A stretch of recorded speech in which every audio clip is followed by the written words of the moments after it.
సంబంధం అసలు ఏ మాత్రం 0.1% కూడా పోలిక ఉండదు. సో దీనికి అదే స్పెషల్. సాయి గారు, సార్ మీ గత సినిమా ఓటీటీ కనుకనే థియేటర్కి వచ్చారు కదా, దాని విషయంలో ఎక్కడ మిస్ ఫైర్ అయింది అనుకుంటున్నారు? ఏమన్నా కొంచెం మీకు రిగ్రెట్ ఏమన్నా ఉంది ఆ విషయం? రిగ్రెట్ అంటే ఒకటే విషయంలో రిగ్రెట్ ఉందండి. ఏంటంటే ఆడియన్స్ డిసప్పాయింట్ చేస్తాం అనే విషయంలో రిగ్రెట్ ఉంది.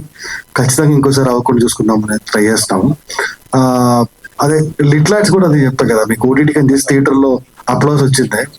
So I don't feel theatre అయినా ఓటీటీ అయినా వేరే వేరే అనుకోవట్లేదు.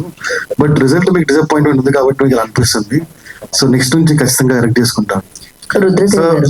ఇందాక ప్రసాద్ బెహ్రా గారు స్పీచ్ లో మీరు ఫోన్ లో దొరకరు అని చెప్పి అన్నారు. ఏంటి సార్ దానికి?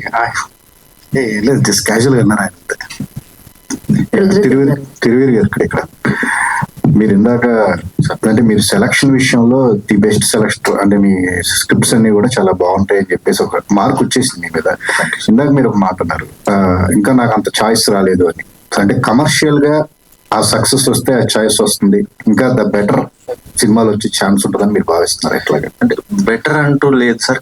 కమర్షియల్ గా ఎప్పుడైతే మన సినిమాలు నంబర్స్ చేస్తాయో, మనం ఎలాంటి సినిమా చేయాలనుకుంటున్నాము అనేది మనకు పర్సనల్ గా కొన్ని ఇంట్రెస్ట్లు ఉంటాయి. తెచ్చే వాళ్ళ దగ్గర నుంచి మనం ఎక్స్పెక్ట్ చేసే కథల నుంచి. సో నేను ఎక్స్పెక్ట్ చేసే సినిమాలు అనేది నాకు అర్బన్ స్టోరీస్ చేయాలని చాలా ఇంట్రెస్ట్. అట్లీస్ట్ 1-2 అన్నా చేద్దామని.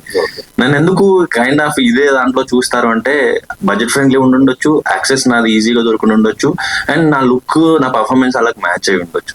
సో ఒకే రకంగా ఎక్కువ కాలం చేసేప్పుడు పర్ఫార్మెన్స్ ఎంజాయ్ చేయడం. సో కానీ అలా అని చెప్పేసి నచ్చిన కథను వదులుకోలేం. సో అందుకు ఆ లగ్జరీ రావాలంటే కొంత నంబర్స్ కూడా చేయగలిగిన ఫిల్మ్స్ చేస్తున్నప్పుడు, ఓకే సార్ మీ దగ్గర ఏమైనా వేరే కథ కూడా ఉంటే చెప్పండి సార్ ఇలాంటిది కూడా అనేసి నేను అడగగలిగే ధైర్యం చేయగలుగుతాను. ఇప్పుడు హీరో అని చెప్పి ఎవరు అడగకుండా మీరు హీరో అని నమ్మాలి అంటే ఒక గొడుగు, 4 బౌన్సర్లు వీళ్ళందరినీ పెట్టుకోవాలి. సో ఈ సెటప్ పెట్టుకోవాలని చెప్పి మీరు ఫిక్స్ అయ్యారా? అలా ఇలాగే ఉంటారు? లేదు సార్, నాకు కావాల్సింది ఒకటి ఏంటంటే నాకు నచ్చిన సినిమాలు చేయాలి, నేను హ్యాపీగా ఉండాలి. Okay, all the best. Rudradev గారు, ప్రొడ్యూసర్ రుద్రదేవ్ గారికి మైక్ ఇస్తారా కొంచెం? హాయ్ సార్, మేము ట్రైలర్ చూస్తే చాలా ఇంట్రెస్టింగ్ గా అనిపించింది. అయితే మీరు ప్రొడ్యూస్ చేయడానికి ముందుకు రావడానికి గల రీజన్ అంటే ఈ సినిమా మొత్తంలో మీకు మీ ప్రొడ్యూస్ చేయాలనిపించినప్పుడు వాట్ ఈస్ ద పాయింట్? మీరు బాగా కనెక్ట్ అయ్యారు, ఇది ఖచ్చితంగా మేము ఆడియన్స్ కి చూపించాలని ఎప్పుడు అనిపించింది అంటే ఏం చెప్తారు?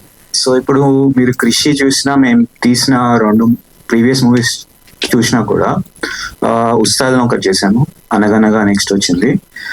వి మోస్ట్లీ లుక్ ఫర్ మధ్యలో 2-3 ఫిల్మ్స్ వచ్చాయి విత్ కాంట్రవర్షియల్ కంటెంట్, వేర్ ఈ బ్యానర్ నుంచి ఇది వెళ్తే ఇట్స్ నాట్ మాకు అంత కంఫర్టబుల్ కాదని 2 మూవీస్ కూడా వచ్చాయి, మేము చేయలేదు. సో ఈ మూవీ మళ్ళీ ఎలా అనిపించింది అంటే, క్లీన్ కామెడీ, ఫ్యామిలీ కామెడీ, మొత్తం ఫ్యామిలీ వచ్చి చూడగలుగుతారు, అన్ని ట్రబుల్స్ మర్చిపోయి నవ్వు వెళ్ళిపోతారు. అంత సింపుల్ బేసిక్ కాన్సెప్ట్ తీసుకొని మంచి డైరెక్టర్ నరేష్ గారు స్టోరీ చెప్పంగానే మాకు స్టోరీ నచ్చింది. అంతే సింపుల్, ఎంటర్టైనింగ్ కాన్సెప్ట్, ఫ్యామిలీ మొత్తం కలిసి చూడాలి, అంతే. అదే మీ సింపుల్